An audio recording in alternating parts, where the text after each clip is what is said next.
જય હિન્દ વિદ્યાર્થી મિત્રો, સ્વાગત છે તમારું આપણી આલ્ફામીટ ચેનલમાં. તો આજે આપણે જોવાના છે બંધારણી અને ગેરબંધારણી સંસ્થાઓના મહત્વપૂર્ણ 100 પ્રશ્નો. તો શરૂ કરીએ. પ્રશ્ન નંબર 1. ચૂંટણી પંચ એટલે કે ઇલેક્શન કમિશન કઈ પ્રકારની સંસ્થા છે? તો અહીં ઓપ્શન આપેલા છે: ગેરબંધારણી, બંધારણી, વૈધાનિક કે ખાનગી. તો એમાં સાચો જવાબ આવશે બંધારણી. તો વિદ્યાર્થી મિત્રો, પહેલા તો કહી દો કે બંધારણી અને વૈધાનિક આ બેમાં ફેર શું છે. વૈધાનિક એટલે કેવી સંસ્થા?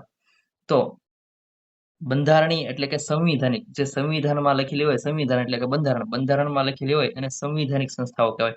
જ્યારે વૈધાનિક એટલે કે કાયદા દ્વારા સ્થાપિત થયેલી હોય એવી બધી સંસ્થાઓને આપણે અહીં વૈધાનિક સંસ્થાઓ કહીશું. કાયદા દ્વારા સ્થાપિત થયેલી જે સંસ્થા હોય એને વૈધાનિક સંસ્થા કહીશું. તો ચૂંટણી પંચ છે એક એવી સંસ્થા છે, બંધારણીય સંસ્થા એટલે કે બંધારણમાં પહેલેથી જ છે ચૂંટણી પંચનો ઉલ્લેખ, એને બંધારણીય સંસ્થા કહેવાય. ત્યારબાદ ચૂંટણી પંચનો ઉલ્લેખ ક્યાં અનુચ્છેદમાં છે? તો અનુચ્છેદ 324માં. ત્યારબાદ નાણાં પંચ કઈ પ્રકારની સંસ્થા છે? તો ફાઇનાન્સ કમિશન છે એ બંધારણીય સંસ્થા છે.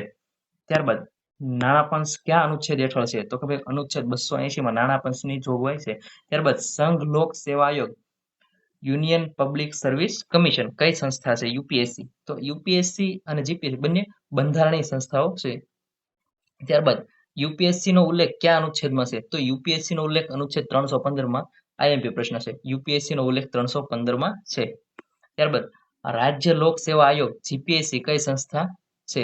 રાજ્ય એટલે જીપીએસસી નો કહેતા આપણે દેશ લેવલ જોઈએ તો સ્ટેટ, બધા રાજ્યોમાં હોય એટલે સ્ટેટ પબ્લિક સર્વિસ કમિશન, એસપીએસસી કહી શકીએ.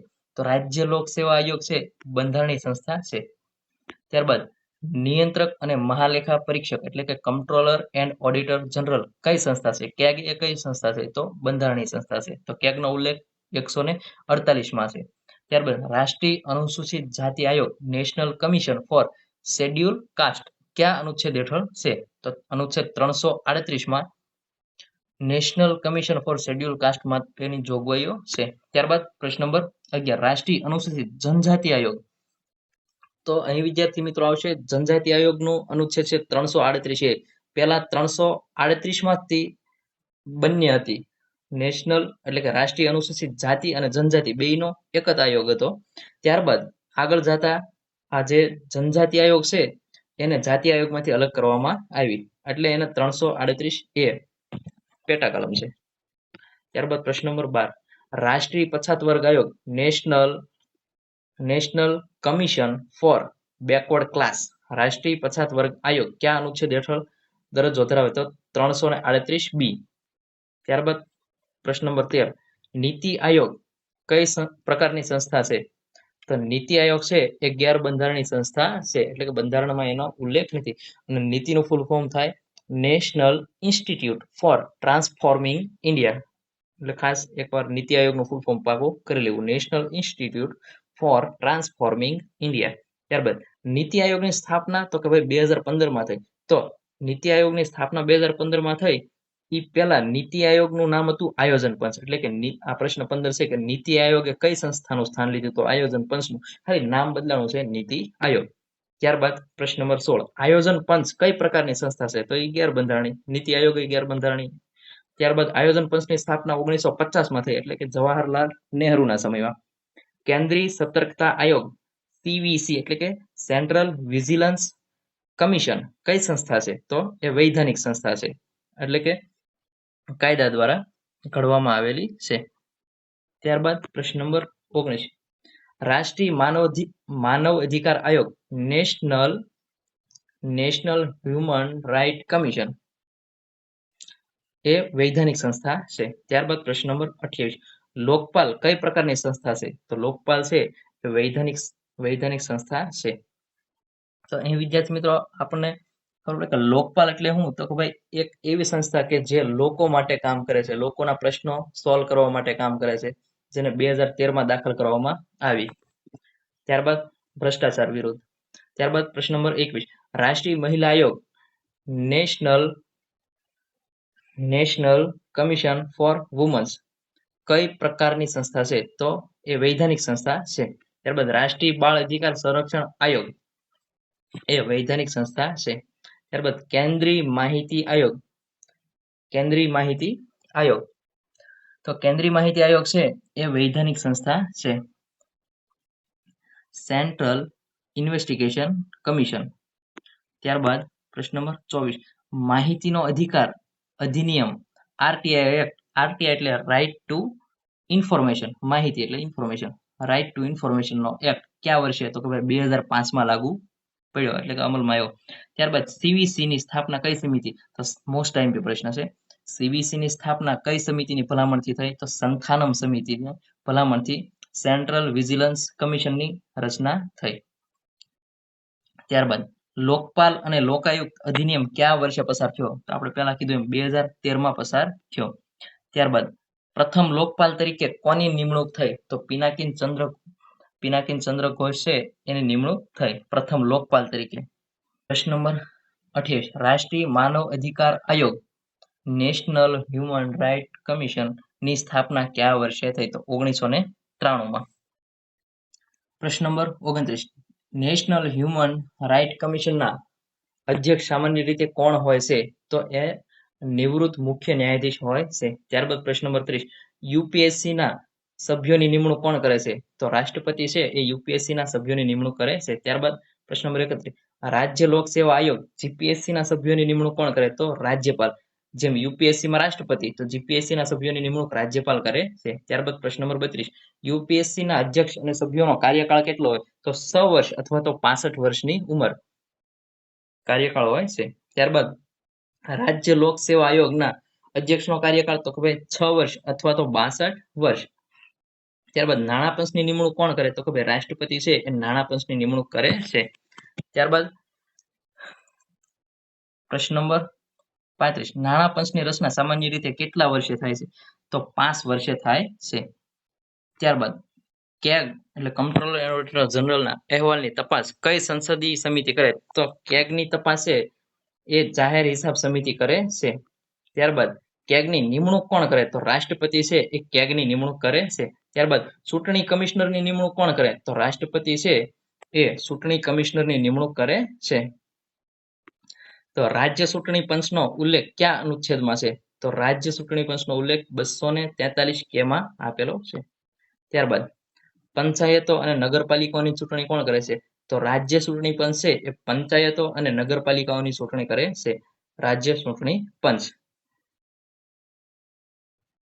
અને ત્યારબાદ જે એ ઓપ્શન છે ચૂંટણી પંચ એટલે કે ઇલેક્શન કમિશન ઓફ ઇન્ડિયા, એ છે એ જે લોકસભાની એ બધી ચૂંટણી છે એ ચૂંટણી પંચ કરે, જ્યારે રાજ્ય ચૂંટણી પંચ છે એ પંચાયતો અને નગરપાલિકાઓની ચૂંટણી કરે છે. ત્યારબાદ પ્રશ્ન નંબર 41, ભારતના પ્રથમ મુખ્ય ચૂંટણી કમિશનર કોણ હતા? તો ભારતના પ્રથમ મુખ્ય ચૂંટણી કમિશનર કોણ હતા? સુકુમાર સેન. ત્યારબાદ ચૂંટણી પંચને બહુસભ્ય સંસ્થા કયા વર્ષથી કહેવામાં આવે? તો બહુસભ્ય સંસ્થા એટલે વિદ્યાર્થી મિત્રો કે ભાઈ પહેલા જે હતું 1993 પહેલા, તો ત્યારે એક જ મુખ્ય ચૂંટણી કમિશનર હતા. જ્યારે 1993 પછી એક મુખ્ય ચૂંટણી કમિશનર અને 2 બીજા ચૂંટણી કમિશનરો, એમ ટોટલ 3 સભ્યો થયા, એટલે એને બહુસભ્ય સંસ્થા કહેવાય છે. તો પહેલા એક જ સભ્ય હતા, અત્યારે હવે હાલમાં 3 છે, એટલે 1993 થી બહુસભ્ય સંસ્થા તરીકે બનાવવામાં આવી ચૂંટણી પંચને. તો હાલમાં આપણા મુખ્ય ચૂંટણી કમિશનર કોણ છે? જરા કોમેન્ટ કરજો. ત્યારબાદ પ્રશ્ન નંબર 43, યુપીએસસી ના ખર્ચ ભારતના કયા ફંડમાંથી ચૂકવવામાં આવે છે? તો કન્સોલિડેટ ફંડમાંથી ચૂકવવામાં આવે છે. એટલે કે કન્સોલિડેટ ફંડ એટલે કે સંચિત નિધિ. ભારતની સંચિત નિધિમાંથી, આપણી સંચિત નિધિમાંથી યુપીએસસી ના ખર્ચ આપવામાં આવે છે. ત્યારબાદ પ્રશ્ન નંબર 44, કેગનો ખર્ચ કયા ફંડ પરથી ભારિત કરવામાં આવે છે? એટલે કે કંટ્રોલર ઓડિટર જનરલ છે એનો બધો પણ ખર્ચ છે એ આપણી સંચિત નિધિમાંથી આપવામાં આવે છે. ત્યારબાદ પ્રશ્ન નંબર 45, રાષ્ટ્રીય અનુસૂચિત જાતિ આયોગ ના અધ્યક્ષની નિમણૂક કોણ કરે છે? તો રાષ્ટ્રપતિ છે એ રાષ્ટ્રીય અનુસૂચિત જાતિ આયોગના અધ્યક્ષની નિમણૂક કરે છે. ત્યારબાદ ભાષાકીય લઘુમતીઓ માટેના વિશેષ અધિકારોનો ઉલ્લેખ કયા અનુચ્છેદમાં છે? તો 350B માં ભાષાકીય લઘુમતીઓ માટેના વિશેષ અધિકારોનો ઉલ્લેખ છે. ત્યારબાદ પ્રશ્ન નંબર 47, રાષ્ટ્રીય પછાત વર્ગ આયોગને બંધારણીય દરજ્જો કયા બંધારણીય સુધારા દ્વારા મળ્યો? તો 102મો બંધારણીય સુધારા દ્વારા રાષ્ટ્રીય પછાત વર્ગ આયોગને બંધારણીય દરજ્જો આપવામાં આવ્યો. ત્યારબાદ પ્રશ્ન નંબર 48, જીએસટી પરિષદ કઈ પ્રકારની સંસ્થા છે? તો એ બંધારણીય સંસ્થા છે જીએસટી પરિષદ. મોસ્ટ આઈએમપી જીએસટી પરિષદ છે એ બંધારણીય સંસ્થા છે. ત્યારબાદ પ્રશ્ન નંબર 69, જીએસટી પરિષદ કયા અનુચ્છેદ હેઠળ રચવામાં આવી? તો કે ભાઈ અનુચ્છેદ 279A. ત્યારબાદ જીએસટી પરિષદના અધ્યક્ષ કોણ હોય? તો કે ભાઈ કેન્દ્રીય નાણામંત્રી. તો હાલના કેન્દ્રીય નાણામંત્રી છે નિર્મલા સીતારામન. ત્યારબાદ પ્રશ્ન નંબર 51, આંતરરાજ્ય પરિષદ કયા અનુચ્છેદ હેઠળ છે? તો અનુચ્છેદ 263 હેઠળ આંતરરાજ્ય પરિષદ આવે છે. ત્યારબાદ પ્રશ્ન નંબર 52, આંતરરાજ્ય પરિષદ કઈ પ્રકારની સંસ્થા છે? તો એ બંધારણીય સંસ્થા છે. ત્યારબાદ વિશ્વવિદ્યાલય અનુદાન આયોગ અને એટલે કે યુનિવર્સિટી ગ્રાન્ટ કમિશન કઈ પ્રકારની સંસ્થા છે? તો એ વૈધાનિક સંસ્થા છે. ત્યારબાદ યુજીસી ની સ્થાપના ક્યારે થઈ? તો 1965 યુજીસી ની સ્થાપના થઈ. ત્યારબાદ કેન્દ્રીય માહિતી આયોગ એ કયા કાયદા હેઠળ છે?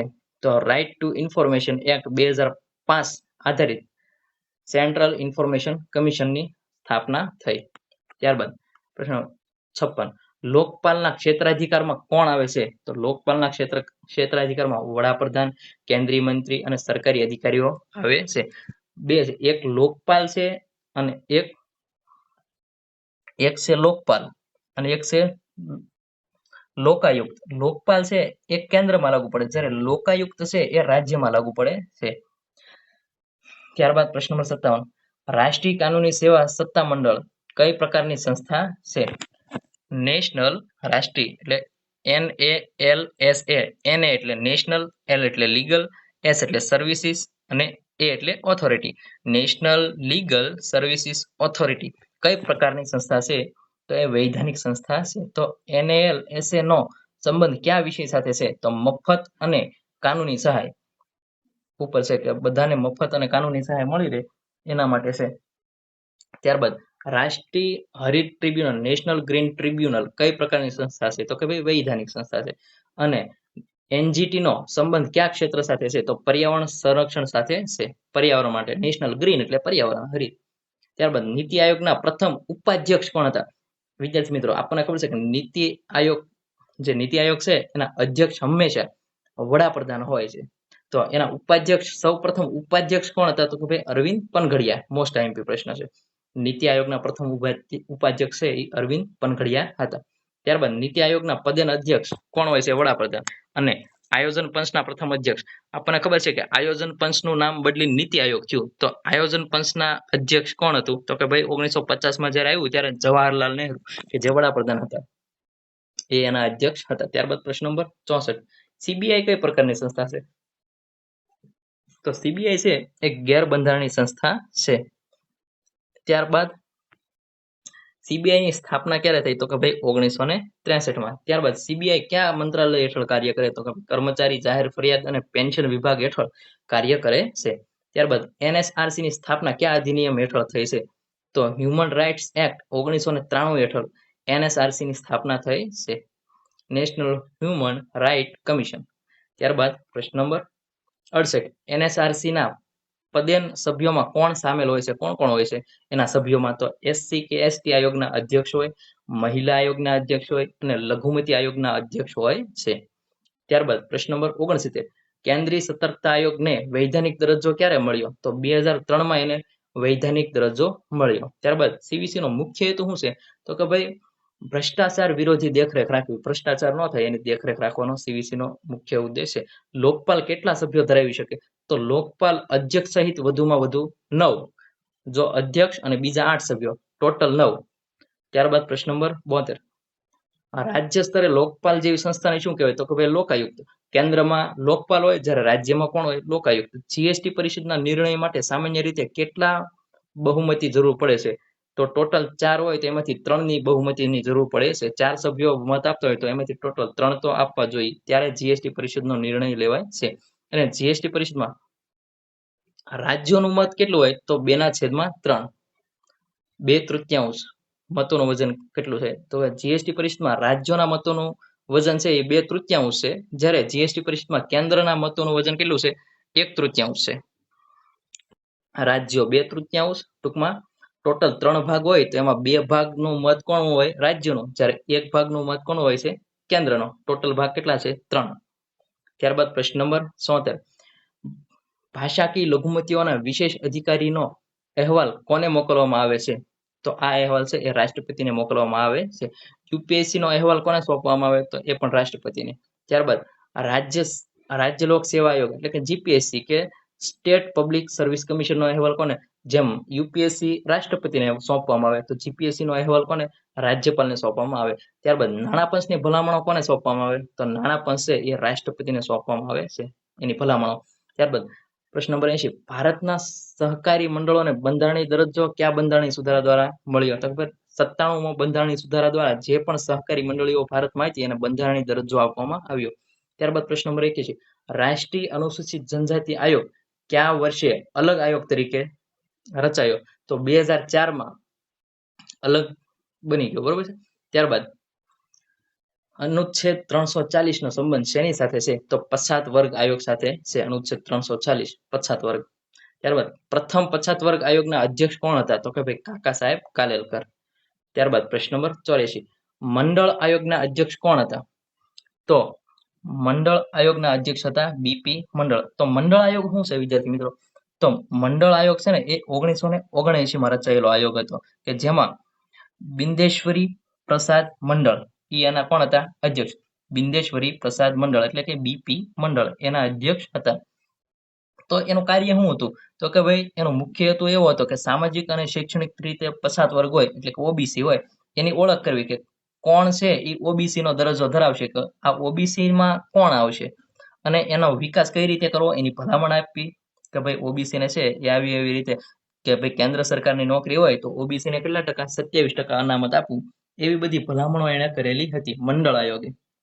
ત્યારબાદ પ્રશ્ન નંબર 85, લઘુમતી આયોગ કઈ પ્રકારની સંસ્થા છે તો એ વૈધાનિક સંસ્થા છે. ત્યારબાદ પ્રશ્ન નંબર 86, રાષ્ટ્રીય મહિલા આયોગની સ્થાપના ક્યારે થઈ તો કે ભાઈ 1982માં. ત્યારબાદ CBI central bureau of investigation નું મુખ્ય મથક ક્યાં આવેલું છે તો કે ભાઈ નવી દિલ્હીમાં. ત્યારબાદ સીબીઆઈ ના સ્થાપક નિયામક તરીકે કોને તો કે ભાઈ ડીપી કોહલી એ સીબીઆઈ ના સ્થાપક છે. ત્યારબાદ પ્રશ્ન નંબર 89, લોકપાલની પસંદગી સમિતિમાં કોણ સામેલ નથી તો કેગ સામેલ નથી. લોકપાલની પસંદગી સમિતિમાં કેગ ન હોય, બાકી વડાપ્રધાન હોય, લોકસભાના અધ્યક્ષ હોય, ભારતના મુખ્ય ન્યાયાધીશ અથવા તેમના પ્રતિનિધિ હોય, જ્યારે કમ્ટ્રોલર એન્ડ ઓડિટર જનરલ લોકપાલની પસંદગીમાં ભાગ લેતા નથી. ત્યારબાદ પ્રશ્ન નંબર 90, રાજ્ય ચૂંટણી પંચના કમિશનરની નિમણૂક કોણ કરે તો રાજ્ય ચૂંટણી પંચના કમિશનરની નિમણૂક રાજ્યપાલ કરે છે. તો ભારતના પ્રથમ નાણાં પંચના અધ્યક્ષ કોણ હતા તો કેસી નિયોગી. આ મોસ્ટ એમપી પ્રશ્ન છે. ભારતના પ્રથમ નાણાં પંચના અધ્યક્ષ કોણ હતા કેસી નિયોગી. ત્યારબાદ પ્રશ્ન નંબર 92, યુપીએસસી ના પ્રથમ અધ્યક્ષ કોણ હતા રોઝ બેકર. ત્યારબાદ પ્રશ્ન નંબર 93, ભારતના પ્રથમ કેગ કોણ હતા, આ પાછો મોસ્ટ એમપી પ્રશ્ન, વી નરહરી રાવ. ભારતના પ્રથમ કમ્ટ્રોલર એન્ડ ઓડિટર જનરલ કોણ હતા વી નરહરી રાવ. ત્યારબાદ પ્રશ્ન નંબર 94, કઈ સંસ્થા કેન્દ્ર અને રાજ્યો વચ્ચે કરવેરાની વહેંચણી કરે છે, કરવેરાની વહેંચણી અંગેની ભલામણ કઈ સંસ્થા કરે, ફાઇનાન્સ કમિશન. ત્યારબાદ પ્રશ્ન નંબર 95, આરટીઆઈ એક્ટ હેઠળ રાજ્ય સ્તરે કઈ સંસ્થા રચવામાં આવી તો રાજ્ય માહિતી આયોગ. ત્યારબાદ પ્રશ્ન નંબર 96, એનએસઆરસી ના અધ્યક્ષ તરીકે સામાન્ય રીતે કોની નિમણૂક થાય છે તો નિવૃત્ત મુખ્ય ન્યાયાધીશ હોય એની અધ્યક્ષ તરીકે નિમણૂક થાય છે. ત્યારબાદ પ્રશ્ન નંબર 97, નીચેનામાંથી કઈ સંસ્થા બંધારણીય સંસ્થા નથી તો નીતિ આયોગ છે એ બંધારણીય સંસ્થા નથી, બાકી ચૂંટણી પંચ, નાણાં પંચ અને યુપીએસસી છે એ બંધારણીય સંસ્થા છે. ફરી વાર રિપીટ તો કે ભાઈ યુપીએસસી નો ઉલ્લેખ ક્યાં અનુચ્છેદમાં છે તો 315. અને ત્યારબાદ પ્રશ્ન છે લોકપાલ કઈ પ્રકારની સંસ્થા છે તો એ વૈધાનિક સંસ્થા છે લોકપાલ. અને ત્યારબાદનો પ્રશ્ન, નીચેનામાંથી કઈ સંસ્થા બંધારણીય નથી તો સેન્ટ્રલ બ્યુરો ઓફ ઇન્વેસ્ટિગેશન છે એ બંધારણીય નથી, બાકી નાણાં પંચ, યુપીએસસી અને ચૂંટણી પંચ એ બંધારણીય સંસ્થા છે. થેન્ક યુ વિદ્યાર્થી મિત્રો, તો મળીએ પાછા નેક્સ્ટ લેક્ચરમાં. જય હિન્દ, જય ભારત.